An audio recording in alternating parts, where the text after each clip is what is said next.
everyone. Let's go ahead and get started. My name is Charles Ziegler. I'm the chair of the Political Science Department. I'd like to welcome you here for the 2005 award lecture for the Grawemeyer Award for Ideas Improving World Order. I will turn the podium over very shortly to Dr. Roger Payne, who is director of the World Order Award. Dr. Payne is a professor of political science in the Political Science Department. He's come in from Boston. He's on sabbatical now and is residence at the Darfur Center at Harvard University. Get that plug in for him. And he's been director of the award for quite a while. Just very briefly, I wanted to let you know a little bit about the Grawemeyer Award for Ideas Improving World Order. It was set up by Charles Grawemeyer, and we gave the first award in 1988. So we're getting into our 17th year now. The selection process is fairly long and arduous. The entire thing takes about a year. So just as we're giving the award and having the ceremony, we're starting the recruitment process for a new set of awards. We publicize it widely. We get in a fairly large number of submissions from around the world. The Political Science Department has a committee that reviews these. We send each award out beyond that, though. We send them out to at least 2 external reviewers who are specialists in the area.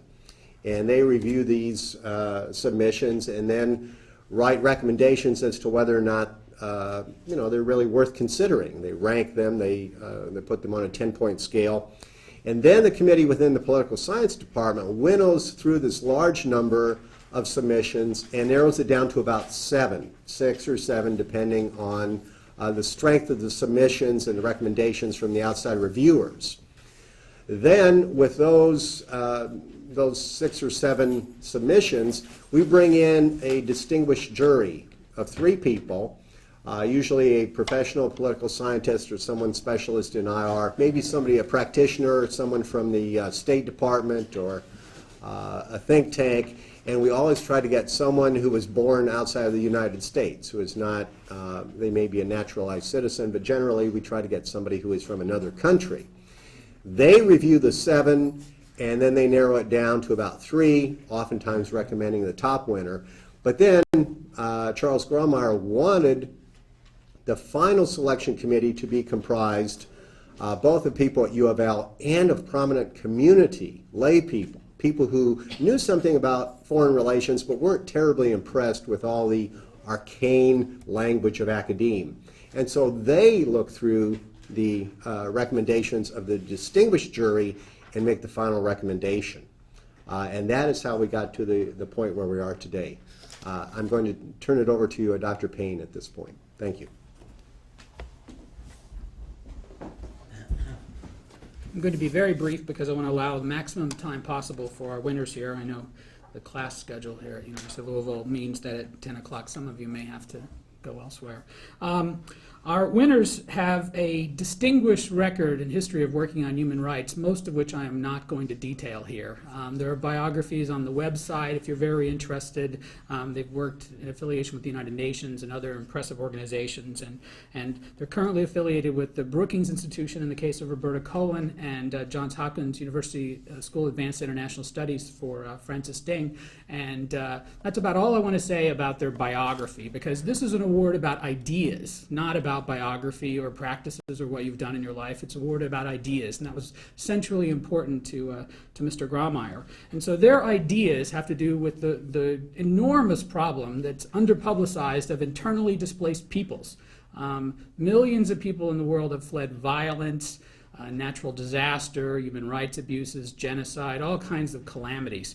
And their work talks about what to do about that problem. And it's not to say that their ideas haven't had some practical effect on the real world, and I'm sure they'll explain some of that, but primarily this is an award about ideas, and so I'm not sure which of them is going to talk first explaining their ideas, but I'm presenting today, well, before I say that, one thing I forgot to say, I wanted to recognize there are several members of the department committee here, and I want to thank those colleagues for helping to make this award today possible. There are a couple of members of the Grawemeyer family in attendance down here, and I thank them obviously very much.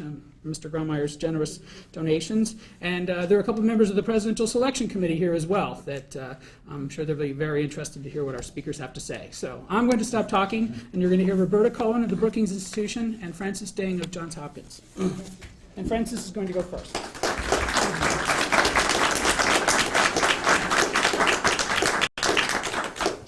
Thank you very much, Roger. You must have seen us whispering to one another and nodding. That's how we negotiated who should speak first. Well, considering the occasion that brought us here, I don't think I need to say how delighted we are to be here. And I also understand that there will be other functions where one will speak more specifically about this great honor. What I thought I'd speak about today is something I've given the title, Divided Nations, the Challenge of International Protection Within Countries. I say that because although we speak of the United Nations as a body that brings us all together, and the emphasis on united is there, most of the countries that we deal with, where you have internal problems, are acutely divided countries, where there are profound cleavages of identity, where how the nation is perceived, how the leadership sees itself, and how the victims of conflicts are perceived leaves a big gap and a vacuum of moral responsibility. Now, we have in the international system a challenging dichotomy between principles that are inherently contradictory. If you see the declaration of what they call the Millennium Declaration, it states very clearly that the heads of states, in other words, governments, commit themselves both individually to protect their citizens and a system, and collectively to protect all peoples of the world at the global level, and to make sure that the vulnerable peoples are protected, particularly children and women and minorities. In the same breath, they uphold the principle of sovereign equality of all nations, of respect for territorial integrity, and non-interference in the affairs of others. Well, this is a direct negation. If you're going to be protecting the people of the world, even within their countries, you have to also deal with the issue of how you get involved in these countries. Well, let me tell you, I should have begun by saying, if there are any ambassadors here, I apologize beforehand. If not, I want to begin by telling an anecdote, actually several, in my work as representative of the Secretary General. As I go around the world and talk to heads of states and ministers and others, then go to the population that is affected, I come back and I ask them, what would you want me to tell your governments? And in all cases, invariably, in Latin America, in Central Asia, in Africa, these populations feel that those governments are not their governments. They may say, we have nobody in that government, or they may say, we as a whole are seen by that government not as citizens to be protected, but as criminals. In one case, they said, and the only reason the government sees us as criminals is because we are poor. In another context, it was ethnically explained that we don't have any representation in the government. In another context, a prime minister of a country complained to an international UN representative that refugees in his own country were overburdening their meager resources. And why is the UN not helping more? The UN representative said, we have limited resources, and in any case, we are helping your own people who are displaced by your war. And the Prime Minister said, those are not my people. In fact, the help you give to those people, the food you give to those people is killing my own soldiers. So you can see the Prime Minister distanced himself. Why did I refer to ambassadors and all that? Well, when I was in Sweden, I was invited to go and give a talk at the Dag Hammarskjöld Foundation. And the invitations that went out simply referred to me as Ambassador Deng. Sorry, referred to me as Dr. Deng. And when I went, the president of Dag Hammarskjöld Foundation apologized to me and said, I hope you do not mind being referred to as just Dr. Deng instead of Ambassador Deng. I said, no, not at all. I thought it just meant that you give more credence to academic credentials than to diplomatic niceties. And he said, actually, no, the reason is Swedes think ambassadors are boring. And I wondered why they thought ambassadors are boring. And I could only come to the conclusion that they think they are boring because they are busy being too diplomatic and therefore not saying things that are substantive or interesting or provocative. Well, in my talks I try, guided by that anecdote, not to be too diplomatic and to tell the truth. So when I say, even to governments, that your own people do not identify with you because of these internal cleavages, these crises of national identity. Essentially what these crises represent is that there's a perception based on ethnicity, based on race, religion, culture, language, what have you, whereby a group in a diversified country that is in control more or less defines the nations on their terms, on the principles of the identity that is theirs. And this is then projected in a manner that clearly discriminates.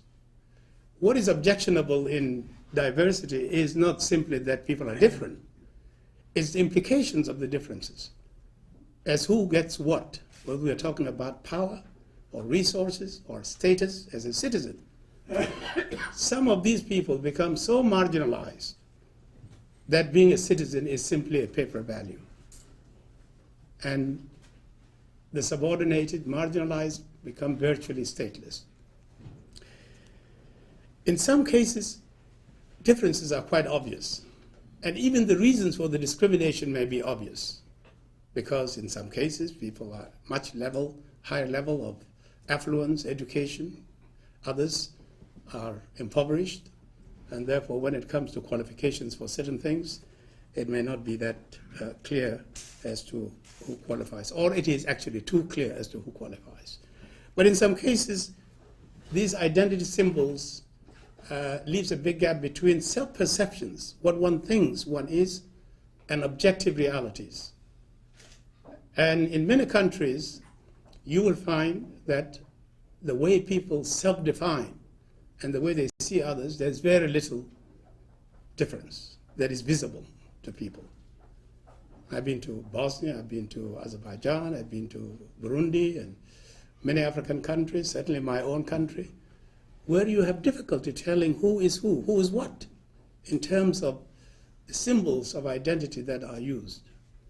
In fact, I was in Burundi, and I asked, I'd go to big meetings with displaced populations. I'd come back, and I could tell, looking at the people, some look typical Tutsi, as we are told Tutsis look, some look typical Hutu. Many I couldn't tell.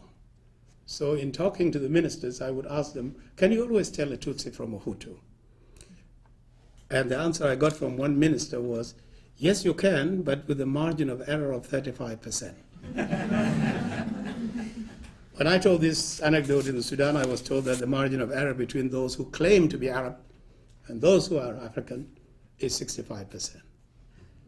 And so while we are told by social scientists that it is not what you are as much as what you think you are that counts in identity, the truth of the matter is if you are in a situation where differences are not that profound and that there's a gap between self-perception and reality, and there are serious implications in the discrimination and the treatment of others, then my argument always is respect the self-perception, but let them also see themselves in the mirror and pose some tough questions that what divides is more a myth than a reality.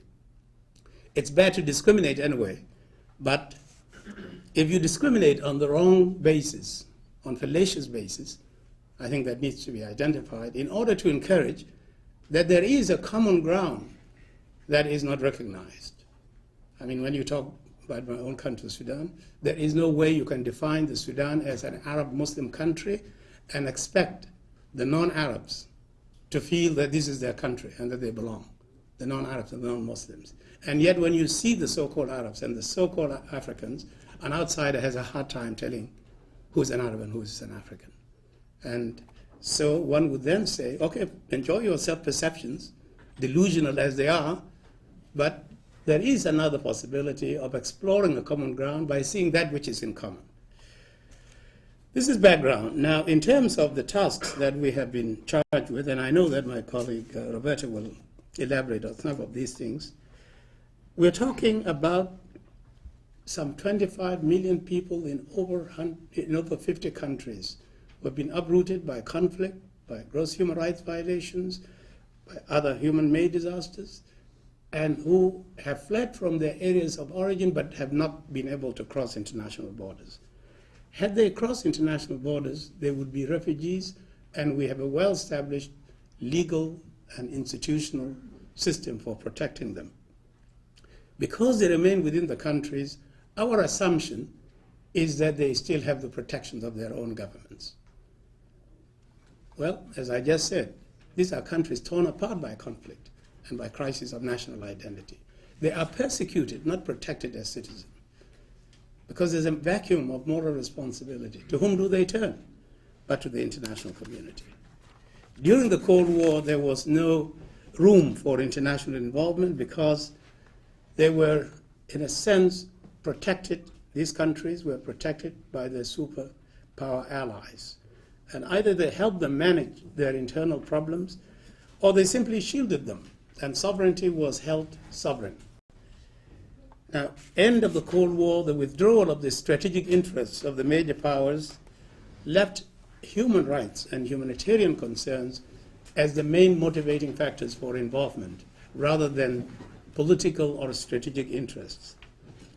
And so, with the work of a number of NGOs, non-governmental organizations, and a few like-minded governments, and Roberta Cohen, who was then with an NGO, was one of the people who really pushed this to the international agenda, the Human Rights Commission was persuaded to look into this question. But it was considered highly sensitive because this was an internal matter and therefore falling under the sovereignty of the state. After controversy, with a great deal of difficulty, the Commission decided, okay, let's have 1 year. Ask the Secretary General to appoint somebody for 1 year to study the situation and report back to us as to whether we should get involved or not. Well, that's how I got appointed in the first year. Many people told me later, intimately, they did not expect this to go beyond that 1 year. I would report, the Commission would decide that, okay, we have had the report, let's stop this. Well, then they gave me another 2 years. Normally, these appointments are 3-year appointments. So it was a very reluctant acceptance, and then 2 years indicating also reluctance, and after that, it was renewed every 3 years. Now let me just say quickly how I approached this. Realizing as I did that this was the hot potato, this was a serious, sensitive issue, how should one approach it? Now, if you antagonize governments, which would be, of course, justified, all you do is be kicked out as a persona non grata. And will the world come and punish the government kicking you out? No. They'll say this is their sovereign right. So how helpful can I be to the affected population if that is the way I approach the mandate in an adversarial way? So what I did was to develop an approach that said, yes, I recognize this is an internal matter. Yes, I recognize it falls under the sovereignty of the state. But we have to interpret sovereignty differently.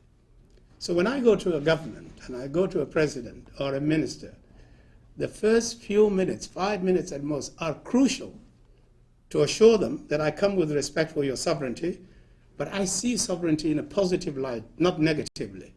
I see it as a concept of state responsibility to protect its citizens and assist them, and that is what gives the state legitimacy in the eyes of the international community. If a state is not able to do that for lack of capacity, it can call on the international community to assist them. But I do manage to say, politely but surely, that in this day of concern with human rights and humanitarian principles, if a state has a serious problems inside with its citizens threatened by all kinds of things, death, starvation,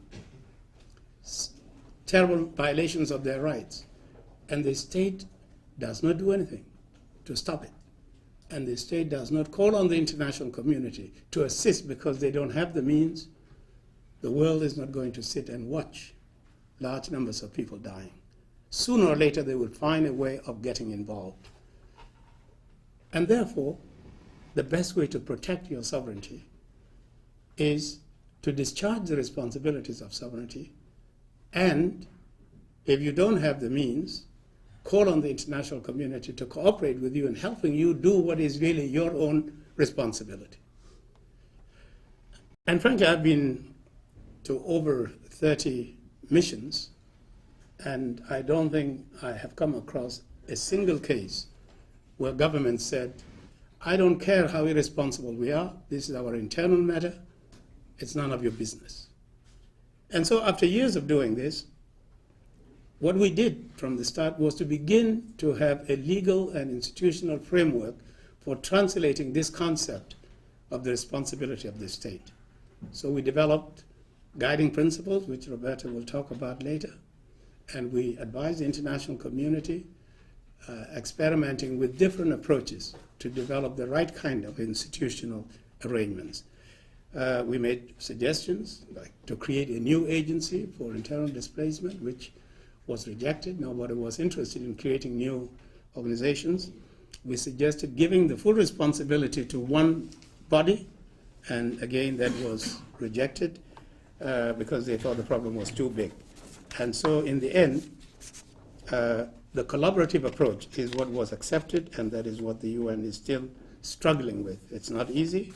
It's something that has been improved upon, but it still leaves gaps. Let me conclude, because I know we want to leave much time for discussion, that we still have the tendency to see these issues, internal displacement, and I should emphasize that what we say about internal displacement is not in isolation.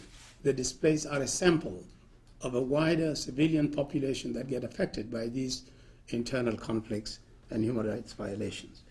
And yet we tend to see it largely as humanitarian, and to a lesser extent as human rights issues. The fact that these are fundamental issues of statecraft, of nation building, of nations so torn apart that their viability is seriously in question. I mean, even a country like Colombia, which is by many standards a developed country, you go there and you see conditions that are just as bad as any third world countries, with the Afro-Colombians, with the indigenous populations. How are you going to build a nation that are really several nations within one, and nations that are not equal? One thing about displacement is once you are displaced and you move around the country, you are not only aware of how marginalized you are, you become even more aware of the discrimination you are suffering and how better off some citizens are compared to you. That cannot be a basis for resolving the conflicts or for stability. So we still see it in that we have to then move to giving sovereignty as a responsibility teeth. It has now been reinforced by the report of the Canadian-sponsored Commission for International Intervention and Sovereignty, the report of which is the right to protect. So what started as a principle I was dealing with the African context and how the post-Cold War was shifting responsibility, emphasizing the responsibility of the state, and going on to our IDP work, and now the Canadian report, which is much more streamlined, internationally debated, and will enhance the concept. But it has to be given teeth. It has to be upheld so that even the Security Council can affirm that principle as a major principle beyond the documents of treaties. Again, we have the reports of human rights bodies that get submitted every year to the Commission, and that's it. The Commission might take note of them, might comment positively, praise these rapporteurs, but it doesn't do much beyond to implement the recommendations made.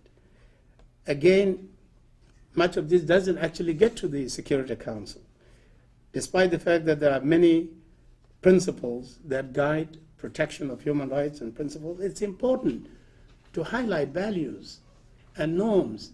People are not guided simply by the laws. In fact, very often laws are just that, laws, not implemented. We have to have a moral strength. We have to make countries know that there are fundamental values beyond what is in the law books that should guide responsible governments. And this should be a message which, if strongly stated and internationally supported, should move governments that have some conscience, and we assume that as human beings they do have some conscience. Mandela once said, in a very small gathering that we had, he said, every human being, however bad, by virtue of being a human being, there is some goodness. Look for that goodness and build on it, and you could turn a bad person into somebody with whom you can work for good. Finally, the need for accountability. We stipulate principles, but we have not developed a means of holding governments accountable. I keep asking people, why is it that there's so much international outcry over Darfur in my own country? Why is it that there's so much attention and barking, and yet the crisis goes on? It's because those who are responsible recognize that there is no real effective international accountability. If we are to move forward,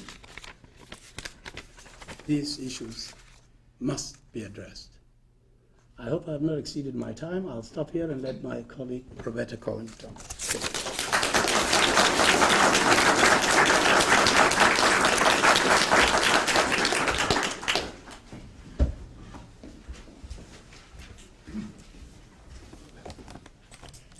It's a great pleasure to be here. It's also an honor to be here.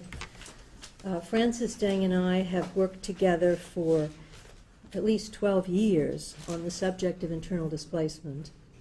And when he was talking, I couldn't help thinking, when he was talking about being a diplomat, I was once asked by a little Egyptian boy, do you know what a diplomat is? Because my husband was also a diplomat. And I said, no, not really. And he said, well, a diplomat is somebody who thinks twice before saying nothing. But I have always found Francis Deng to have a lot to say, and to say something, as you've heard.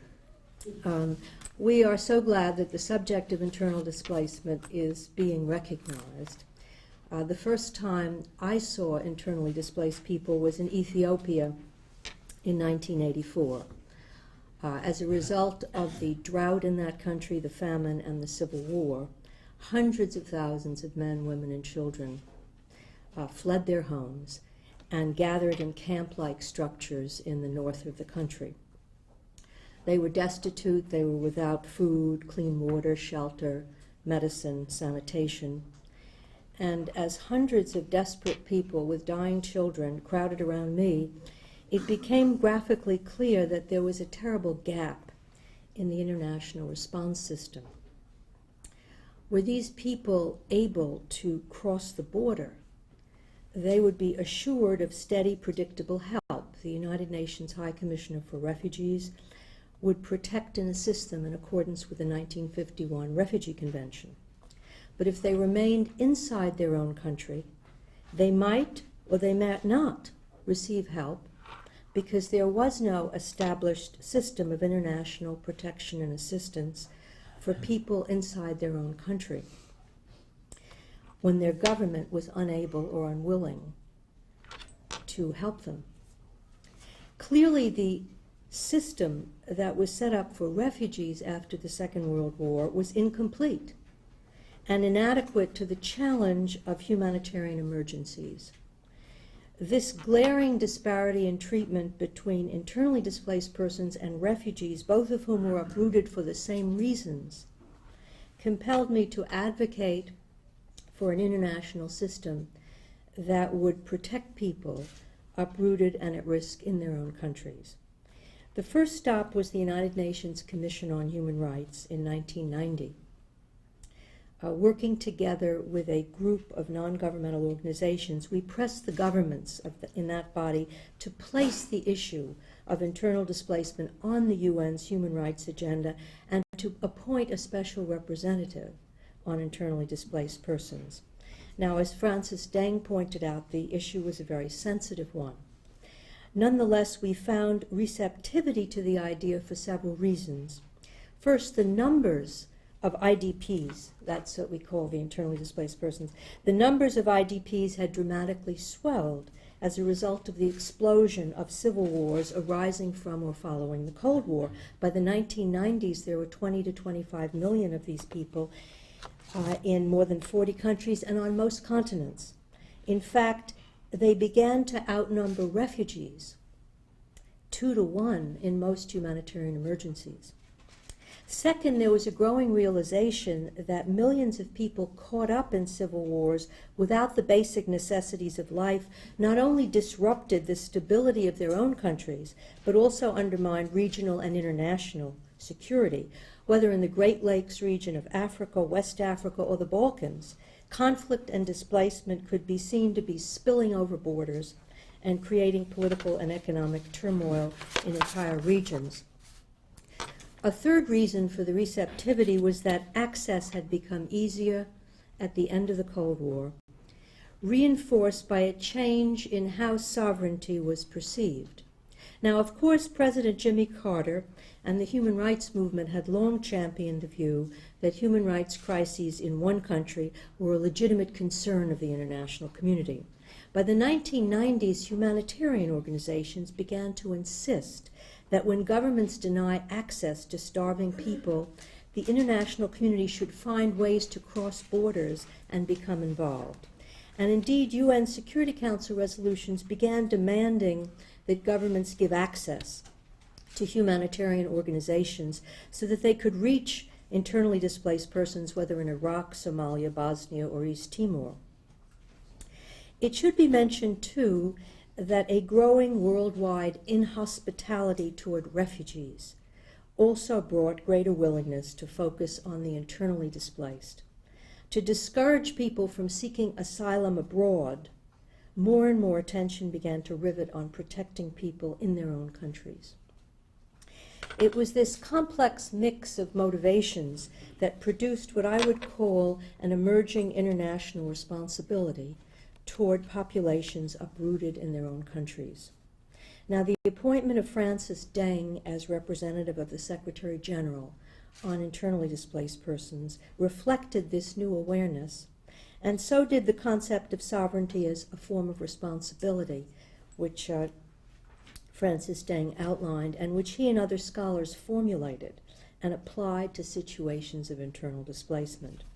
Indeed, people in acute need of humanitarian assistance are increasingly being seen as having certain rights and claims on the international community when their governments don't act responsibly or where there is a disintegration of the state.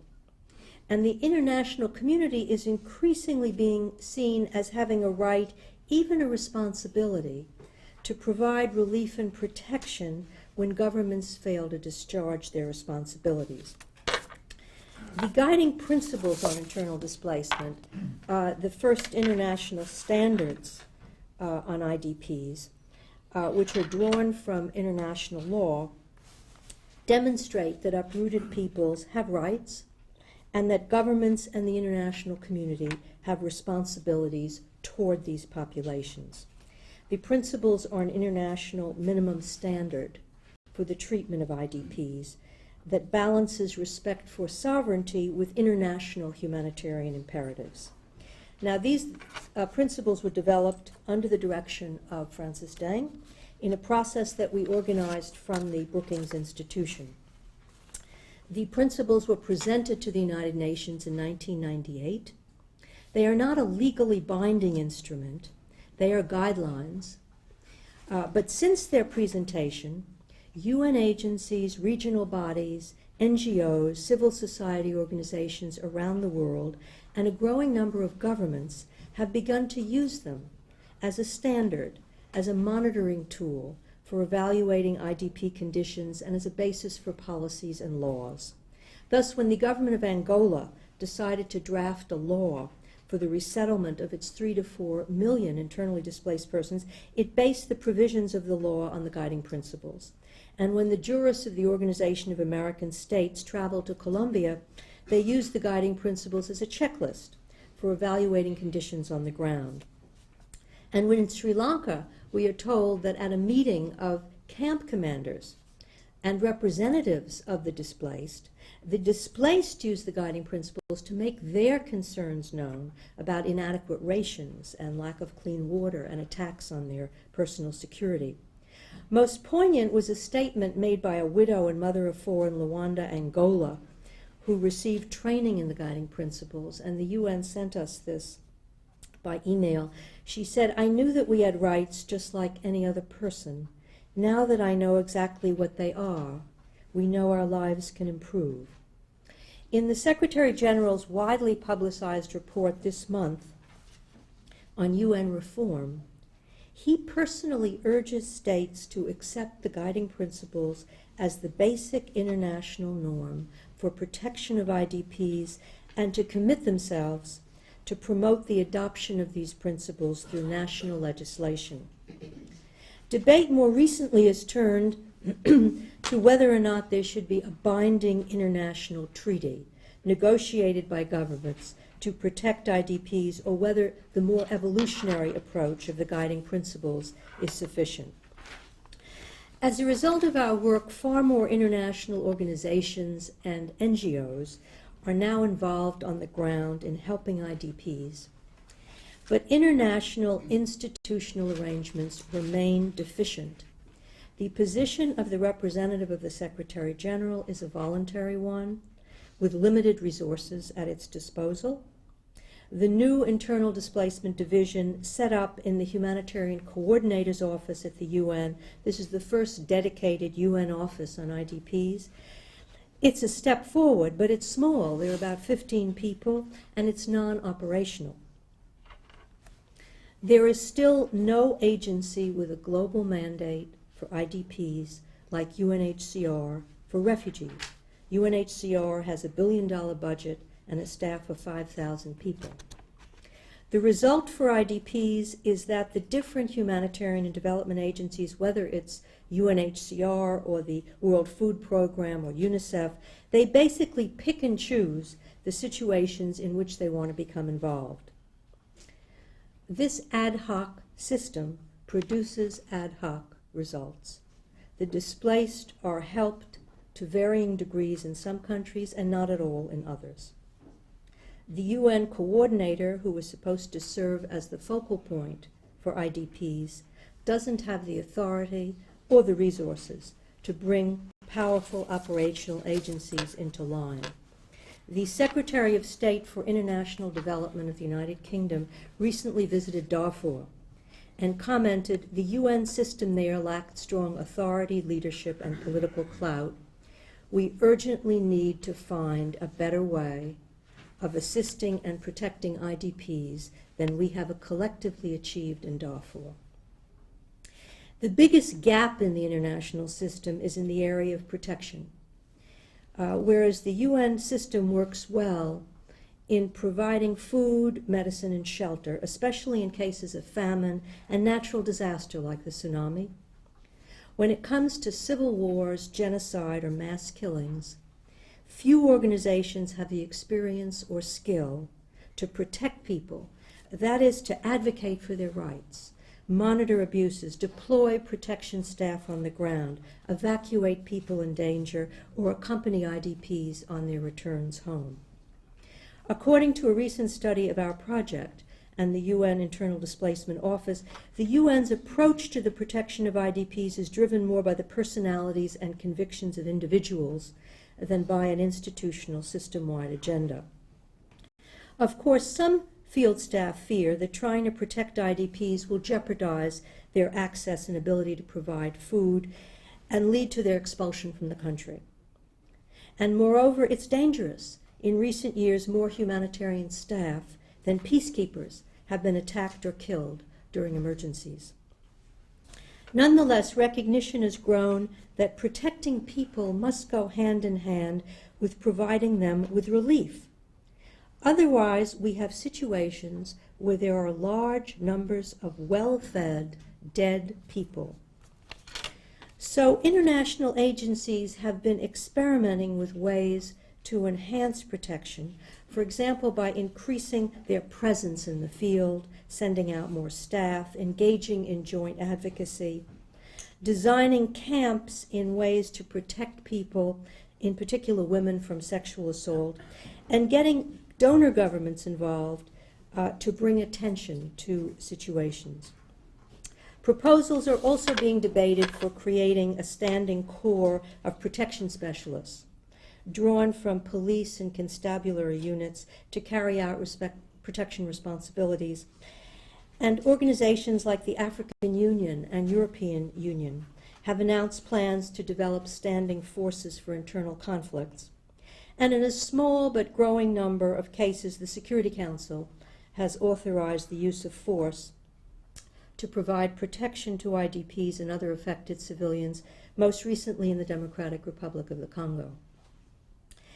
But military action, which is in any event quite mixed when it comes to IDPs, can never substitute for the political settlements needed to resolve the disputes and inequities at the heart of conflicts and displacement.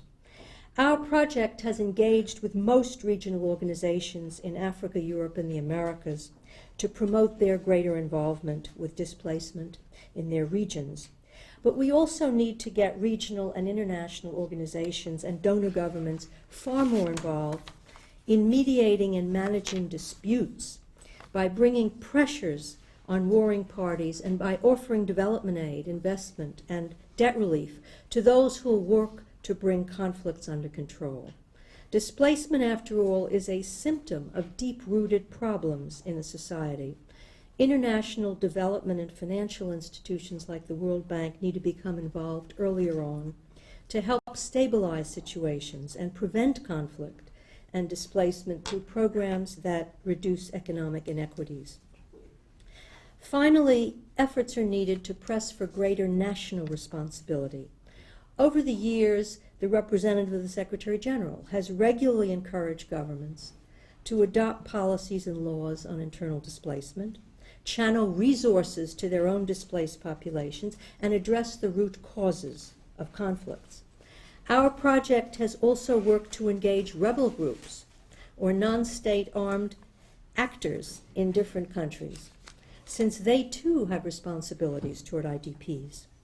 And last but not least, we've worked to engage civil society in many countries, in particular non-governmental groups, national human rights commissions, bar associations, women's organizations, and academics to become more vocal in support of protection for IDPs. And their efforts, I must say, have been one of the most rewarding aspects of our work.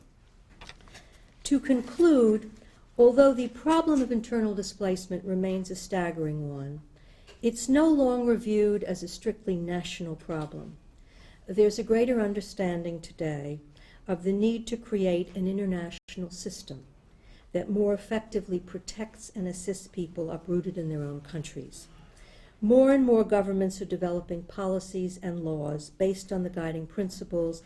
International organizations are more actively engaged on the ground around the world, and donor governments are more regularly earmarking funds for IDPs. Over the past few years, we've seen the UN Secretary General, heads of state, and leading international officials advocating for greater IDP protection. But the international community still needs to be challenged. We do not yet have a reliable or predictable system to provide aid and protection to those trapped inside borders. Darfur is just one of the most recent examples. International action too often depends on whether states consider it in their interests to expend the resources or take the risks required. The need for a better working system is evident on human rights, humanitarian, and political and security grounds. Its creation remains a challenge for the 21st century for all of you. Thank you.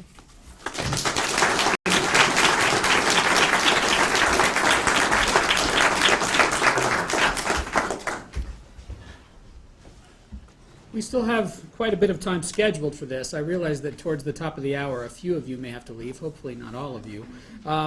What we're going to do is offer some time here to ask some questions of our speakers. I don't know, it's kind of a small room, so I don't know that you have to come up to the podium or if you'd like to keep, it's up to you. I've been at Harvard long enough to know that the deadliest thing is someone to raise their hand and say, I have 3 questions, and then allowed to be asked all those. So I'm going to ask people to try to hold their questions to one reasonable question, and our guests will hopefully be mindful of the time so that we can maximize the number of people getting to ask questions. I'm not going to ask you to cut it short, but I'm going to try to keep things moving. There's some water here, if either of you would like to have that. Shall we just sort of point and go, and I won't stand here, we'll just we start with this gentleman right here. You know, Dr. when he was talking about after the Cold War and that how the increase in displaced people increased, I was wondering that would the world be more able to stabilize this situation under a multipolar type government where we had more than just one major hegemonic power, such as the one that exists today, where if we had multipolar powers and we need to help stabilize it out? Should we answer it? Do you want to answer it one at a time, or that's fine? Well, that's an interesting question. The people are wondering now whether we are worse off or better off from when there was a bipolar world order instead of what we now have. Immediately after the end of the Cold War, of course, there was euphoria that, from looking at the problems the way we used to, that everything was attributed to Cold War confrontation, that would go, and hopefully that would usher the world into a different proper order. Now we realize that they contribute significantly also to maintaining global order. At the same time, personally, I think that there was a problem in that we're explaining everything away, that this is confrontation between the superpowers. Wherever the conflict was, ideologies came in and the superpowers came in, and we tended to just dismiss that as part of this. The end of the Cold War properly led to understanding the problems in their proper context, the root cause of problems within countries. But it took away also the control mechanism of the superpowers. Now, one cannot wish back a return to that kind of polarized world in terms of bipolar controls or balancing of superpowers and what have you. What we have to do is to then move forward from where we are. And moving forward, we have to balance these two things. First, we are now able to see the problems in their proper context, not distort them as superpower confrontation. But then, we have to realize that this changes the order of responsibility. First, it goes to the state itself, but ultimately, for all the reasons we talked about, the state has to be held accountable by the international community. Whether this international community can work together as the UN or as coalition of the willing, or one highly motivated country getting into restore order and solve the problems. These, I'm sure, are issues to be debated.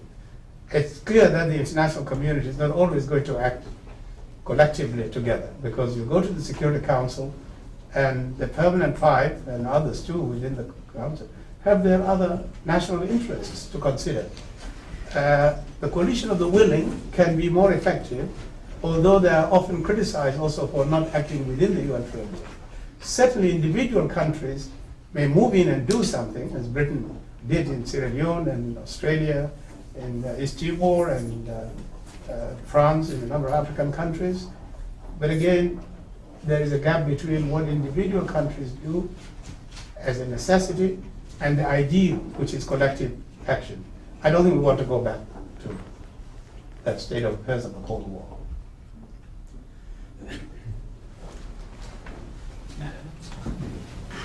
I sort of like you talked about like the problem of the disconnect between political leaders and like their constituents, that they have a very focused identity of who they think the people of their country are. It seems like a large trend in international organizations now is that regional organizations are taking on more and more responsibilities. But the problem with that is that regional organizations, just like international organizations, are representative of countries. Well, if they're representative of countries, doesn't that re-replicate the biases that exist in the political systems that are supposed to deal with the problems of these countries, but don't, because they have a very narrow focus on who they believe the people of the country are and who they think they should help? And if then the issue then becomes, well, what about these civic organizations? They should pick up the slack and start doing things. Like, doesn't that still fall into the ad hoc fallacy that you all were talking about, that like justice and obligations are very ad hoc, that very few people get help, and the decision criteria is very arbitrary?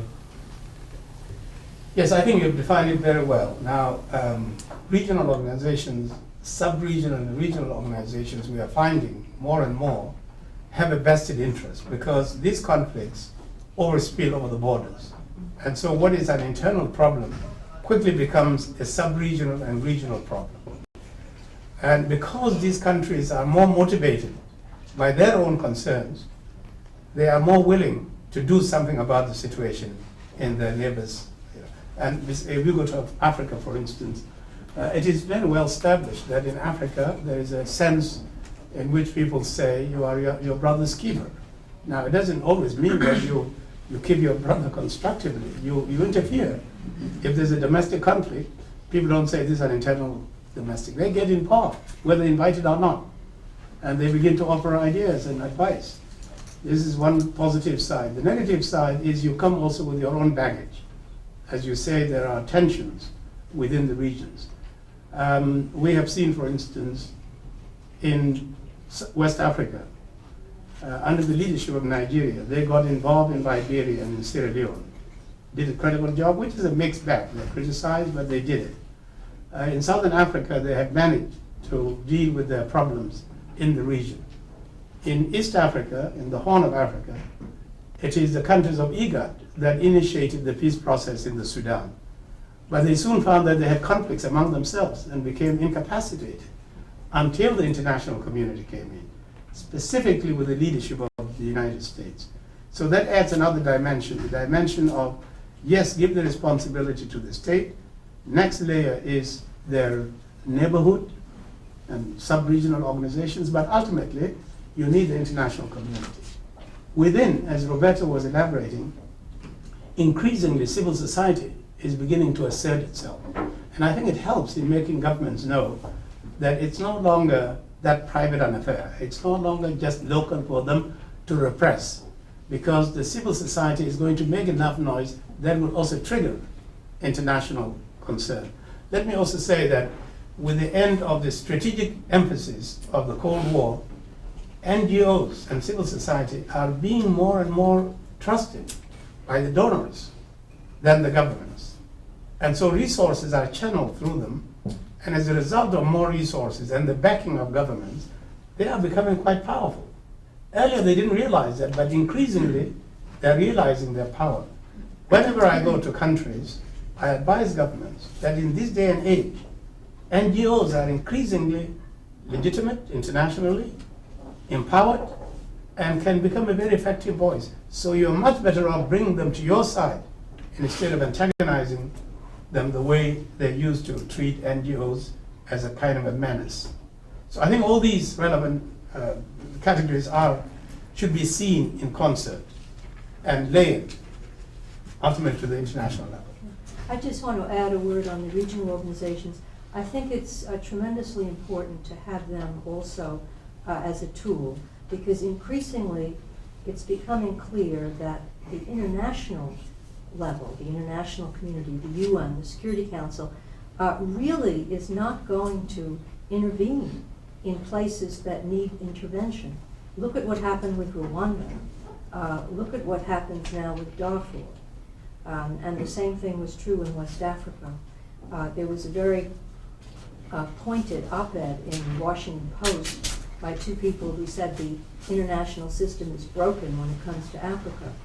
And I think that is true. I mean, states have certain interests, certain priorities, and if there's a need for international engagement somewhere, it may not happen.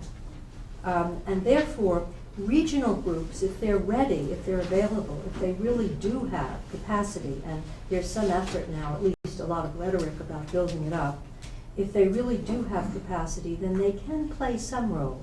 The African Union is playing a weak role in Darfur, but at least it's there on the ground. Nobody else is. So that's, significant.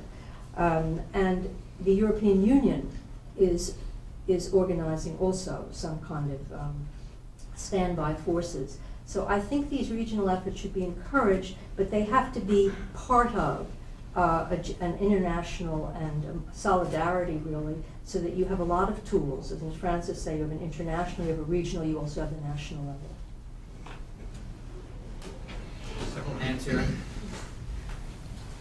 I was just wondering, what do you suggest student groups can do? Because we're kind of having conflict over how to go about through our advocacy, military intervention or just education. What do you guys think that we can do to help out? Because a lot of people are coming to me and like, I don't know.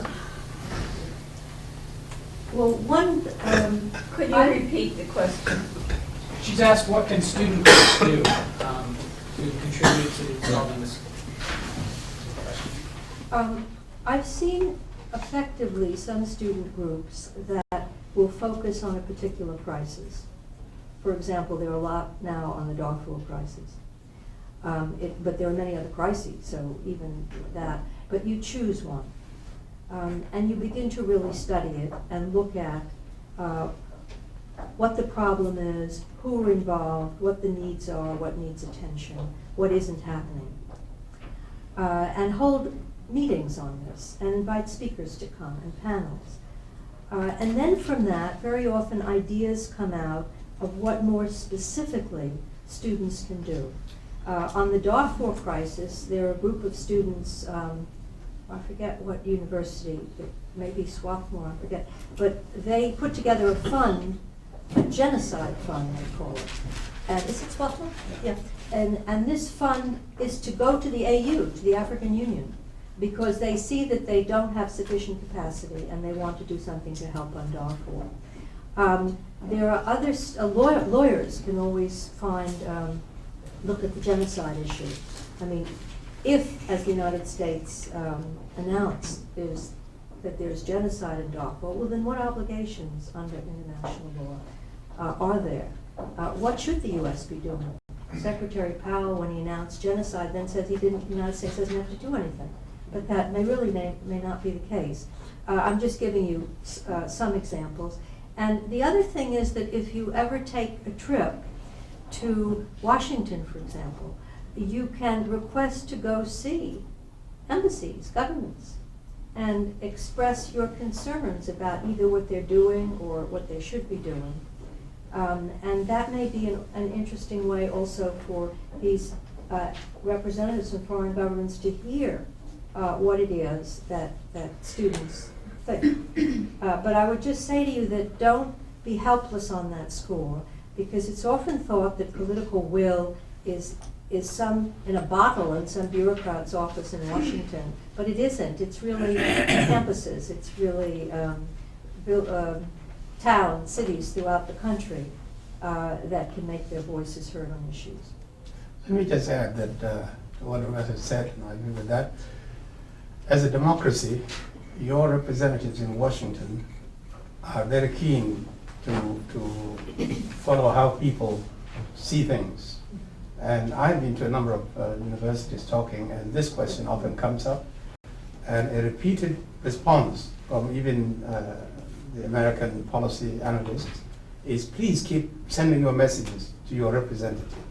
So if you organize these functions that Roberta was suggesting, and the results of these are fed to Washington, you know that today, whether we like it or not, nothing happens in the world that the United States does not get involved, whether by their own choice or by invitation.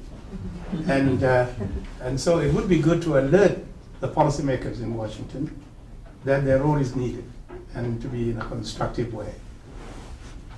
Go to your comments. All right, you mentioned that the international community must take responsibility to protect these IDPs. Yet what options does the international community really have? For instance, if nations are to take military action, it would most likely destroy what little infrastructure some of these nations have and set it back, leading to further ramifications on the people. And if they're to impose sanctions on a nation unwilling to cooperate, it would most likely have the most dramatic effect upon the IDPs. So what sort of, given the existence of these ideological hatreds and diametrically opposed oppositions to maybe IDPs within their own nations, what's the best route to go for the international community? I think that's an important question. But we always have to bear in mind that intervention is not necessarily military. There are all kinds of levels of action. It begins even with diplomatic engagement, and it goes to tough threats that are reasonably credible. Goes to sanctions of various kinds, and eventually, in extreme cases, military. Much can be done at the diplomatic level. I mean, I gave the example before of the IGAT process in the Sudan, the peace process in Sudan. Frankly, I believe that's one area where the war against terror has produced some positive results, because the government of the Sudan was so isolated and was charged of involvement in international terrorism. Especially when September 11 came, they were highly motivated to be on the right side, because the likelihood of their being considered as supporting international terrorism with worse consequences, and they could sometimes exaggerate what could happen out of paranoia, you see. And that exaggerated fear produced a positive result of working closely with the United States. The rebel movements also in the South, I was told by Andrew Nitze addressing a huge gathering in Washington, in New York, that the Southern Sudanese movement, the Sudan People's Liberation Movement, and its leader, John Garang, are the only liberation movements that have a genuine cause. He sees everybody else as motivated by terrorism and warlords that are just motivated for self-interests. I think sometimes leaders distort the cause of their people, and then the people suffer the label of terrorism when it is the leaders that have distorted it. But the movement in the South was also keen to win the favor of the United States because they could easily be labeled also as terrorists. And this is a happy ending story in that the involvement of the United States with a number of other countries like Norway and UK and Italy it took a long time. The peace process started over 10 years ago. The last 2 years is when the US has been intensively involved in helping to mediate. And we've just concluded a comprehensive peace agreement over the South. Admittedly, it's a paradoxical situation because you have peace in the southern part and you have war in Darfur. But again, that example tells us that there can be a partnership with regional organizations, with international actors, and that this partnership could be moved from one cause to another. And that's why I think the US is now engaged in Darfur. Hopefully, will also result in positive results. But I also want to add that all military action is not necessarily going to end up just being destructive. Right now, there are several, I think it's something like 2,000 African Union troops in Darfur. It's far too little. Now, if they're there, what is it that 4 or 10,000 would do? The idea is to protect the IDPs in the camps, or to help them on their return homes. It's not to engage in a fight with the Janjaweed or the Sudanese military. It's really to protect certain people. And there you do need, it's almost a policing function. It's a bit different, so we should make a distinction between policing functions and military functions in that sense. But I think it's terribly important that there be some kind of arrangements so that people can be protected. What you're probably thinking of is the military strategy that was used, for example, in Kosovo, where the NATO decided to bomb Yugoslavia, but because they didn't want to lose their own lives. So it was easier to take that military strategy. But what I'm talking about really is the importance of developing arrangements to protect IDPs in camps, help accompany them home, and protect women. All the women that go outside the camps in Darfur to collect firewood are at risk of rape, and many of them are, or to be beaten up or whatever. And yet there aren't enough people there to just go with them as a group to accompany them. There are many things that could be done by military police forces, but we haven't had yet the will to make that an instrument that can be used.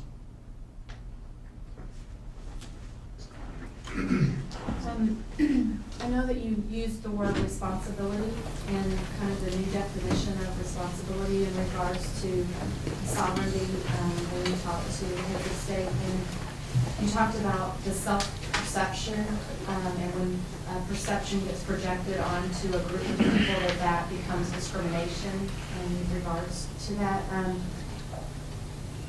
When the people that are the IDPs are victims and they perceive themselves as victims and they don't, and obviously they are, they have been victimized, but when if there's a way that they can get a self-perception of how that can be turned around and take on a responsible version of that, and then see themselves as, again, like you said, not what they are, but how they perceive themselves.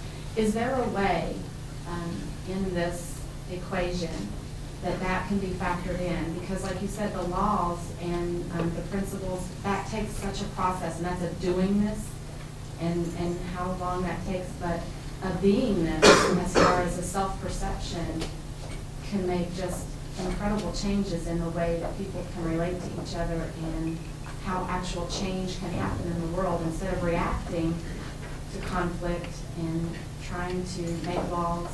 We can create a world by changing self-perceptions of people.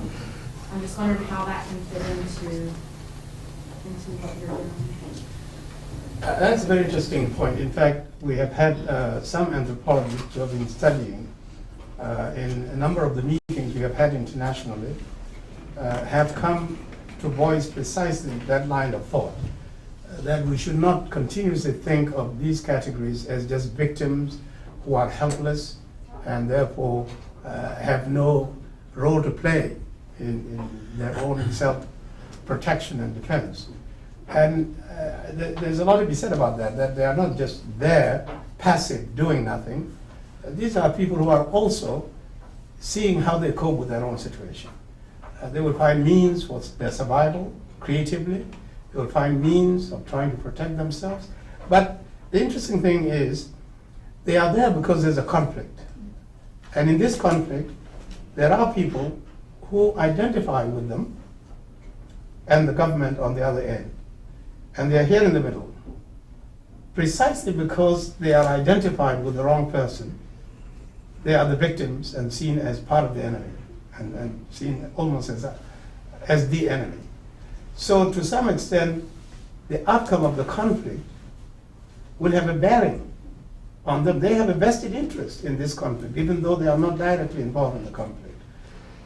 And normally, their liberation movements that are in fact allied, these are their people, should look into the interests of the IDPs also. Very often there's a gap even in that.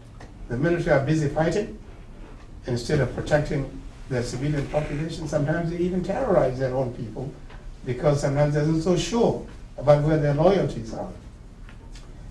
And so they become, in a sense, victimized by both, although more by the one, because most of them are clearly identified with that.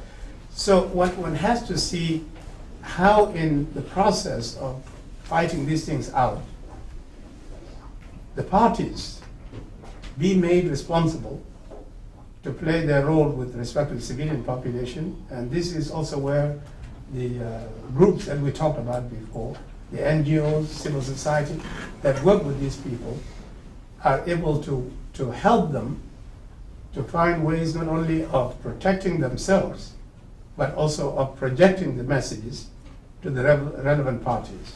What they can do is limited, but we have found also that from being passive, as they hear about their rights, as Roberta said before, IDPs are organizing themselves and are getting leaders who are their spokespeople. I've seen this in most of my missions around the world. The representatives of IDPs are becoming quite powerful interlocutors with the government and with the international community.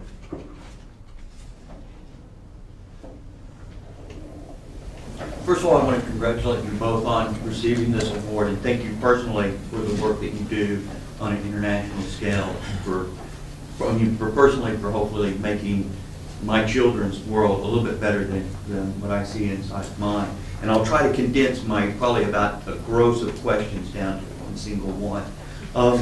With the duality that you see with especially NATO's policies in Eastern Europe, conflicts in Eastern Europe and in displaced populations in Eastern Europe, comparative to what you see inside of Africa, what role do you think that education will eventually play in understanding and breaking apart the myths that have grown since the time of colonialism within inside of how we look at people and how we talk about people? For instance, within, and this is kind of an extracted thing, inside of the dialogue that you saw between the justification of our military action in Iran and the changing into the Bush doctrine, in the United States here, there was still very much entrenched this ideology of us and them, and seeing them as being somehow less. They are barbarians because of their lack of technology. And it would seem to me that this has to be an important dialogue that is within inside of the changing of this kind of ideology. Well, congratulations for getting a number of questions into one.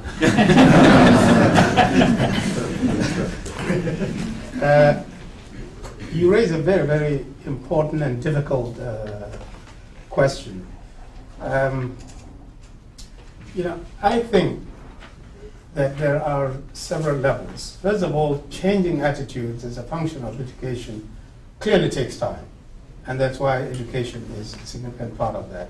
In a number of the countries I'm familiar with, people, I think it has to do with the post-colonial fear that Africa is so diversified that it would fall apart. And therefore you began to centralize authority. You want to try to homogenize the country, to project one mythical vision of the country that did not reflect the realities of the country. And then you centralize power so that there's one party system, one leader. All of this is meant to repress the threats, the dangers of divisiveness and differences. So I think what education has to do first is to cultivate respect for diversity.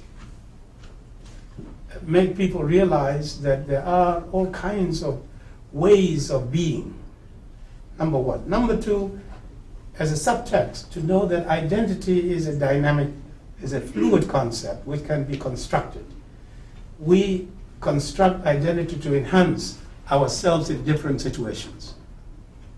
And for instance, in the case of Sudan, and even in the case of Burundi and Rwanda, the identities that are dividing the country so much developed in a historical context where if you took this identity and there are certain things you could do to take that identity, you were elevated above the others. And then you discriminated on the others. And the powers to be then work with you as a superior group. So first you cultivate respect for diversity. Secondly, you let it be known that diversities are not static, that they are dynamic. And as situations arise, when we need to be together, when we need to explore our commonalities, you then begin to reconstruct an identity that would be more accommodating. For instance, something similar is happening in Rwanda in light of the genocide, which has gone to the other extreme. And that is to say, there is no such a thing as Hutu or Tutsi. These were historical constructs. Do away with them. We are all Rwandese. That also is denying reality. Reality that whether it is wrong or right, self-perceptions and perceptions of others have produced these otherwise mythical notions of identity. So you have to give room, give time, accept that there are these self-perceptions of identity, teach that these differences, there is an element of respect for diversity, and the people, as they see the world, how mixed the world is, as opposed to their narrow world where people were homogenized, they accept more and more the respect for identity. But then go beyond that to say, let us redefine a framework that everybody can feel a belonging with, a national identity framework that in the short run allows for diversity, but hopefully in the interaction and the evolution of the nation, we come towards a common ground that we can all be proud as whatever we are, irrespective of what lingering differences there are. I mean, whatever differences and problems you have in America, it's a model that you can come from all kinds of backgrounds, a diverse group that can be made to feel proud to be Americans and be united on that common ground. Usually there are power interests involved, and that's where I think it makes it very difficult to find education or respect for diversity. When we looked at the different countries that had internal displacement or civil wars, very often you had one ethnic group that was, that the government was dominated by one ethnic group, really to the exclusion and marginalization of others. And so there was this wasn't just a matter of education, but that, I agree that education and diversity is very important, but it was a matter of sharing power, sharing wealth in a country, sharing political power. If you looked at some of the countries that we had to deal with, whether it was Sri Lanka, the Tamils who felt excluded from the Sinhala government, or in Turkey, the Kurds were excluded from the Turkish government, or the Bosnians and the Serbs, or in Kosovo, where the Albanian Muslims were discriminated against. Then when you look a little deeper into it, and you see that this plays out into one group's having the resources, and having the money, and having the power. And that is what very often is at the root of a lot of these ethnic divisions. And then it becomes rationalized that one group is inferior, or one group is superior, but really it's a way of maintaining power. How do you cut through that in a society? And you see this struggle for that now in Iraq. Who is really going to control that country?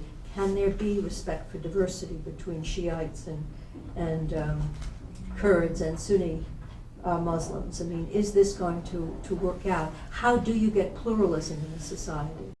And I personally don't have all the answers to that, but played out around the world, unless you do have democratic or pluralistic structures, then you're going to find that you're going to have societies either dominated by particular ethnic groups, and then those groups begin to rebel, and so you have civil wars in many of them. So in some ways, democratization, as I see it, is a very strong way to try to deal with this.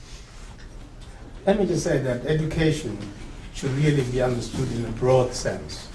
that it is not simply classroom or academic education, public education that will make people become more aware of these things, I think can play a significant role. I think technically we are toward the end of our time. I see we have several hands up. What's the status of the room, Arlene? We have until 11:30. Have until 11:30. So should we just take a couple of quick, do people need to leave, or should we take a couple more questions? Couple questions? How about we take 2 or 3 rapid fire, let them lump them. So make them short. I'll take the first 3 hands I see here, that gentleman right there. Fourth row here, fifth. As a follow-up to that question and the answer that was given, with reference to Africa particularly, given the fact that, the Cold War, the Water War, First World War, Second World War, the Cold War, and how that restructured the economy of the world into the global north, the global south. And in terms of IDP being effective, and that will include other international organizations as well, economy and infrastructure and all those things can link up with what was suggested here, education. Economic development would kind of help the kind of concerns, the kind of projections that we have to make things better in those conflict zones. How do you think we can approach this? How do we narrow the gap economically? Okay, I want to ask specifically about the IDP role in Sudan. Currently, the Sudanese government has pushed the displaced people from northern Khartoum, Umdurman, to a remote area. And those people, they don't have any access of water or any health, and even they don't have access of education. And you have the NGOs and the other volunteer organizations are willing to help, but the Sudanese government is denying access to these places. How are the IDP and the United Nations aggressively pushing that resolution, assuring that those people, they have the right of these kind of things they need? There's one hand. I'm sorry, I recognized him before. How effective would a peacekeeping of like 10,000 strong be really protecting 1.5 million people in an area the size of France? I mean, I just see that we would need more towards the like 50, 60, 70, if not 100,000 people to truly actually secure these people against the Janjaweed, granted that they're effectively backed by the Russian, French, and Algerian governments as far as arms sales and whatnot like that. Those questions are related, so I'll go ahead and take one more here. Yeah, I just want to ask only one question. The issue of that for only the United States has announced that is a genocide, and other countries are so skeptical about it.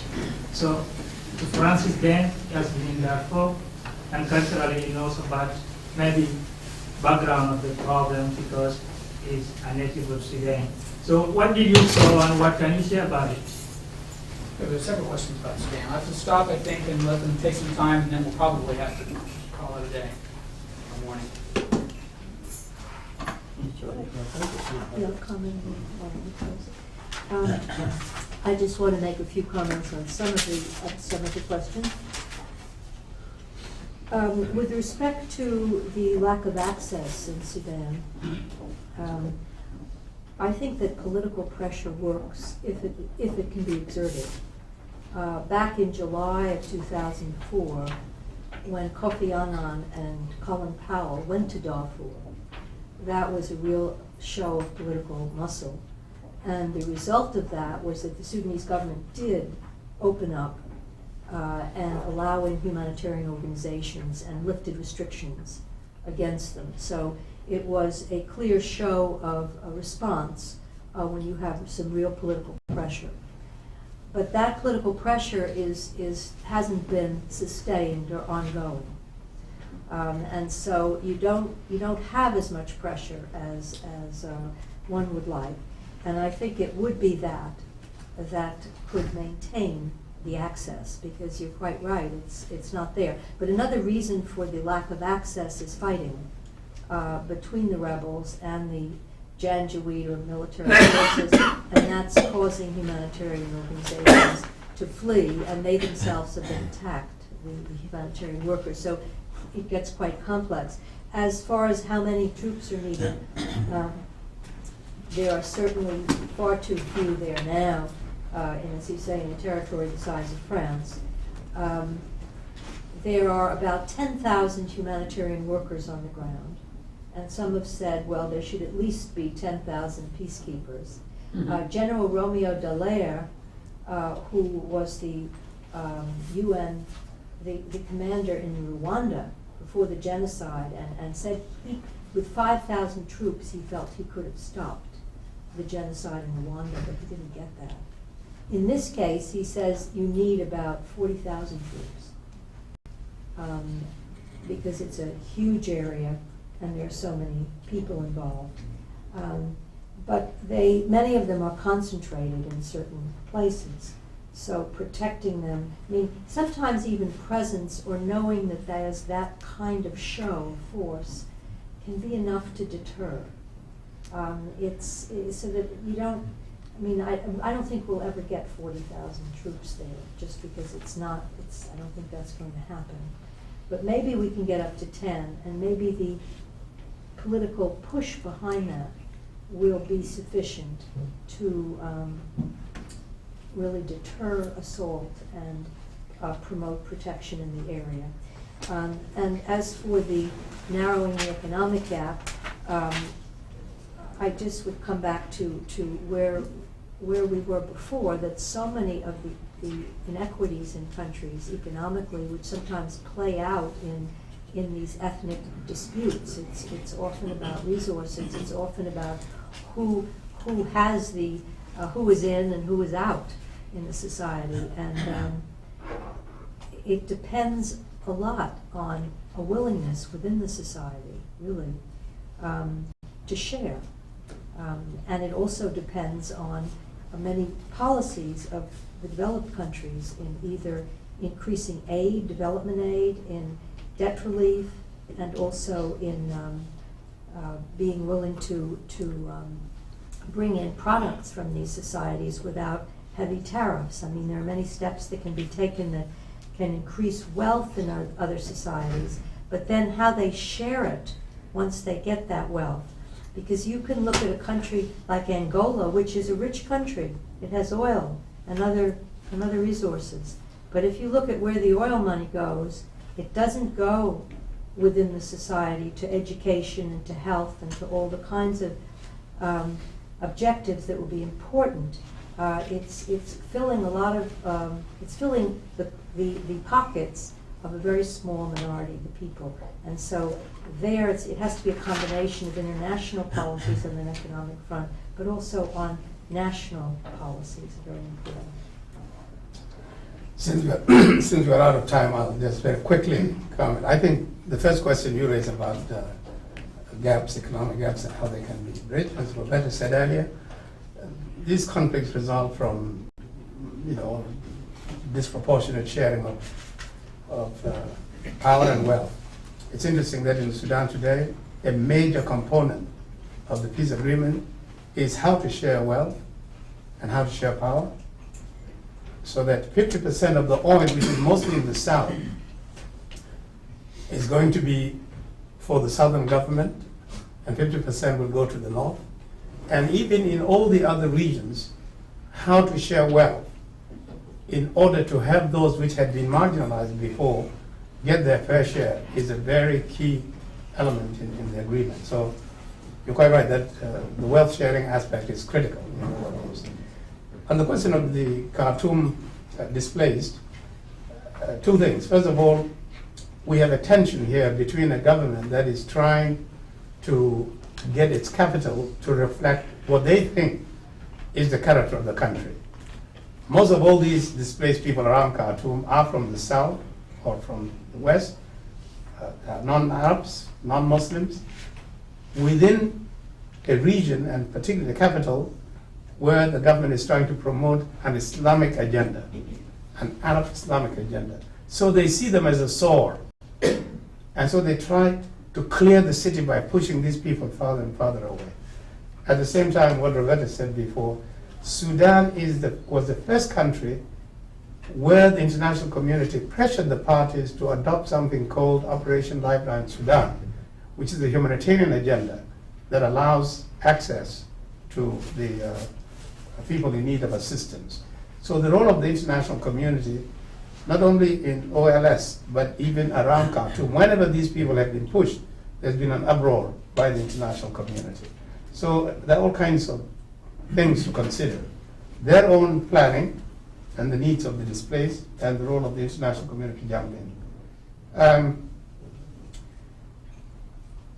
The issue of the numbers in Darfur, the implementation of the CPA, that is the Comprehensive Peace Agreement over the South, is going to bring in some 10,000 troops, which will connect with the African Union troops in the South. Also, once the peace is implemented, there is a proposal out there from the Sudan People's Liberation Movement that since they will become part of the government, why not send even 10,000 of their own troops, which now will become part of national, not exactly integrated, but the country still one. This is a Southern Army. They could be sent to Darfur or put into the joint units, which is joined between the government and the SPLM, and then sent into Darfur. So these will presumably continue to increase,